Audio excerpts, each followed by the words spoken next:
রাজ্যের দু জেলাতে অগ্নিকাণ্ডের ঘটনা শুরুতেই দেখাবো কালনা পুরসভার 14 নম্বর ওয়ার্ডে একটি বাড়িতে বিধ্বংসী অগ্নিকাণ্ড। আগুন নেভাতে এলাকায় পৌঁছয় দমকলের 3টি ইঞ্জিন, সেই ছবি আপনারা দেখতে পাচ্ছেন। বিস্তারিত জানবো, কথা বলবো আমাদের প্রতিনিধি রানা দাসের সঙ্গে। রানা, কিভাবে আগুন লাগলো, এখন কি পরিস্থিতি? দেখো, তোমাকে প্রথমেই বলি যে কালনার একটি বহুতলে বিধ্বংসী আগুন, একতলাতে আগুন লাগে এবং সেই সময় তিনতলায় বাড়ির দুই সদস্য তারা আটকে যায় সেখানে। একতলায় একদিকে আগুন জ্বলছে, অন্যদিকে ধোঁয়া চারিদিকে, এবং তিনতলায় বাড়ির লোকেরা সেখানে ছিল, তারা বেরোতে পারছিল। কিভাবে তাদের উদ্ধার করা হয়েছে সেই ছবি আপনারা দেখছেন।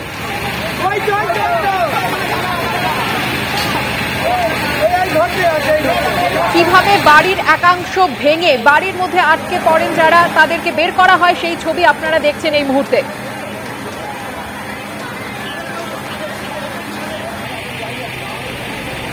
কালনা পুরসভার 14 নম্বর ওয়ার্ড, সেখানে একটি বাড়িতে বিধ্বংসী আগুন লাগে। দেখছেন সেই ছবি, কিভাবে বাড়ির চারপাশে গোটা এলাকা একেবারে কালো ধোঁয়ায় ঢেকে গিয়েছে।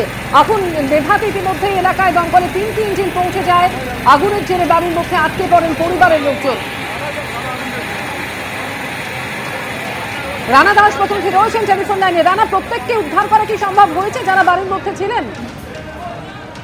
একেবারেই দেখো, প্রত্যেককে উদ্ধার করা সম্ভব হয়েছে, তবে সেটা 1.5 ঘন্টা সময় লেগেছে এবং যেহেতু বাড়ির চারিদিক ঘেরা ছিল গ্রিল দিয়ে, সেই কারণে দমকলের কর্মীরা একদিকে যেমন আগুন নেভানোর চেষ্টা করছিল, তেমনি সামনের একটি বাড়ি থেকে সেখানে মই দিয়ে সেখানে ভাঙা হয় গ্রিল, এবং গ্রিল ভেঙে সেখান থেকে কোনো রকম উদ্ধার করা হয়েছে 1.5 ঘন্টা ধরে। এবং যখন একতলায় আগুন লাগে তখন কিন্তু এই বাড়ির দুই সদস্য তারা ঘুমিয়েছিল, তারা কিন্তু কোনো রকম টের পায়নি, এবং শেষে পরিবারের বাইরের লোকের চিৎকার চেঁচামেচিতে তারা যখন বেরিয়ে আসতে চায় তখন দেখে আগুন, এবং নিচে যে সিঁড়ি দিয়ে নামবে তার উপায় ছিল না, কারণ একতলায় তখন দাউ দাউ করে আগুন জ্বলছে। তারা ঘরের মধ্যে প্রায় 3 তলাতে 1.5 ঘন্টা অবরুদ্ধ ছিল, আটকে ছিল। লাস্টে দমকলের কর্মীরা অনেক চেষ্টা করে একেবারে কংক্রিটের যে দেওয়াল সেই ভেঙে, গ্রিল ভেঙে তাদের সেখান থেকে উদ্ধার করা হয়েছে।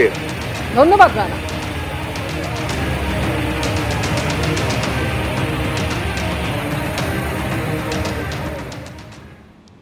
অন্যদিকে হাওড়ার জগৎবল্লভপুরের বড়গাছিয়ায় পরচুলা তৈরির কারখানায় আগুন লেগেছে। আগুনে গোটা কারখানা কার্যত পুড়ে ছাই। তবে কিভাবে এই আগুন লাগলো তা এখনো স্পষ্ট নয়। কারখানায় প্রচুর পাট ও প্যাকেটি মজুদ থাকায় আগুন দ্রুত ভয়ানক চেহারা নেয়। বেশ কিছু জায়গায় পকেট ফায়ারের কারণে দমকল কর্মীদের আগুন নেভাতে বেগ পেতে হয়। হাওড়ার জগৎবল্লভপুর, সেখানে বড়গাছিয়াতে পরচুলা তৈরির কারখানা, প্রচুর দাহ্য পদার্থ মজুদ ছিল, প্রচুর পাট ও পাটকাঠি মজুদ থাকায় আগুন দ্রুত ভয়ানক চেহারা নেয়। এলাকায় আতঙ্ক ছড়িয়ে পড়ে।